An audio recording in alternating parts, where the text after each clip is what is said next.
আগুনে পুড়ে ছাই হয়ে গেল একটি দোকান। মঙ্গলবার রাতে ঘটনাটি ঘটেছে আরামবাগের কেশবপুর ভীমতলা এলাকায়। জানা গেছে, এই এলাকারই বাসিন্দার ইসমাইল মোল্লা ও তার জামাই দীর্ঘদিন ধরে একটি দোকান চালাতেন।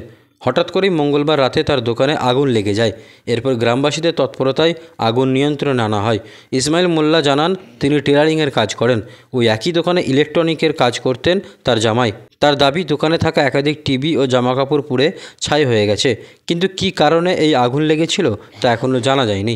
ঘটনাটা কি হয়েছে বোঝা খুব মুশকিল, আর কিভাবে পড়লো সেটাও বলে উঠতে পারছি না। আমাদের কাছে যখন খবর যায়, আমাদের বাচ্চাগুলো সব এখানে অনুষ্ঠান দেখছিল। রাত্রি 1টার সময় আমি এলাম, এসে বাচ্চাগুলোকে নিয়ে গেলাম। নিয়ে যাওয়ার পরে যখন 2:30টা বাজছে, তখন খবর গেল বাড়িতে যে এরকম দোকানে নাকি আগুন লেগে গেছে। আমরা তড়িঘড়ি করে ছুটে এলাম। কালকে সারা রাত ধরে এই ভীম ক্লাবের প্রত্যেকটা ছেলে সব জল ঢেলে উদ্ধার করার অনেক চেষ্টা করলো, কিন্তু কিছুতেই কিছু হলো না। সবই দেখতে পাচ্ছেন, সব পুরো ছাই হয়ে গেছে। আমার কাকা হয়, প্রতিবন্ধী লোক। ক্ষতি কতটা হয়েছে? ক্ষতি অনেকটাই হয়েছে, সেটা তো আন্দাজ করা যাচ্ছে না, কেন অনেকগুলো টিভি ছিল, লোক রিপেয়ারিং করতে দিয়েছিল। এটা আমার জামাইবাবু ইলেকট্রিকের কাজ করতো। ওই এক সাইডে টেলারিংয়ের আমার কাকা কাজ করতো, আর জামাইবাবু এক সাইডে ইলেকট্রিকের কাজ করতো। ওনার সব যারা টিভি ফিভি সারাতে দিয়ে গেছে, বা অনেক নতুন মালপত্র অনেক তোলা ছিল, সেগুলো সব ধূলিসাৎ হয়ে গেছে। খুবই এতে আছি আমরা। না, সন্দেহ এখানে কাকে করব বলুন? এখানে তো সন্দেহ করার কিছু নেই। হয়তো কি থেকে কি হয়েছে কেউ তো দেখেনি, সেরকম তো কিছু আমরা জানতেও পারিনি, এবং সন্দেহ কাকে করব? আপনার নাম? আমার নাম জাহির মোল্লা, এটা আমার জামাইবাবু। কি ছিল? আমার তো জামাই এইসব কাজ করছিল। ঠিক আছে, ও চিন্তা করতে হবে না, আমরা আছি তো। হ্যাঁ, ও ঠিক আছে, আমরা দেখছি। আমরা ছিল এখানে একটা অনুষ্ঠান হচ্ছিল,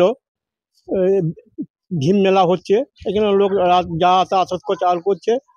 ঠিক 2:30টার সময়তে আমার বাড়িতে খবর যায় যে তোমার দোকান হয়ে গেছে, আগুন লেগে গেছে, তুমি তাড়াতাড়ি এসো। এসে দেখি একদম তখন পুড়ে ছাই হয়ে গেছে।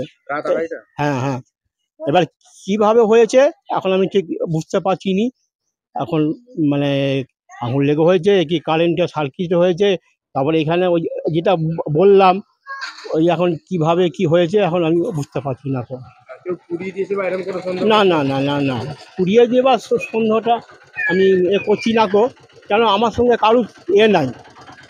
আমি এইখানে 50 বছর ধরতে গেলে দোকান আছি। আমাকে সবাই ভালোবাসে, আমাকেও সবাই ভালোবাসে, আমার সেটা সন্দেহ হয় না। তবে কিভাবে কি হলো সেটা আমার মাথায় আসছে না। শর্ট সার্কিট থেকে হয়েছে বলে? হ্যাঁ হ্যাঁ হ্যাঁ, ওইরকমটাই মনে হচ্ছে।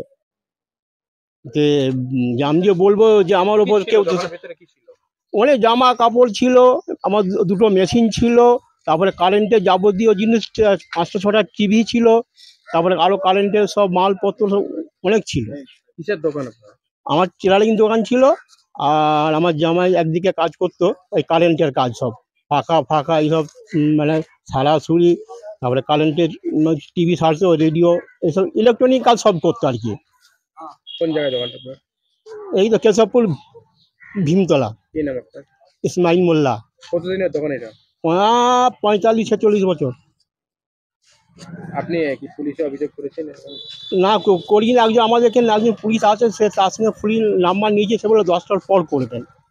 এখন পুলিশ তো আসবে না। থানায় যাবেন? হ্যাঁ, আমি ইচ্ছুক আছি।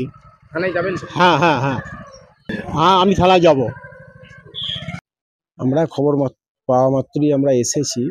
এসে দেখলাম সত্যিকারের ঘরটা একদম পুড়ে ছাই হয়ে গেছে, এবং ভেতরে অনেক দামি দামি কাপড় চোপড়, মেশিনারি সব জিনিসপত্র ছিল, ওগুলো সব পুড়ে গেছে।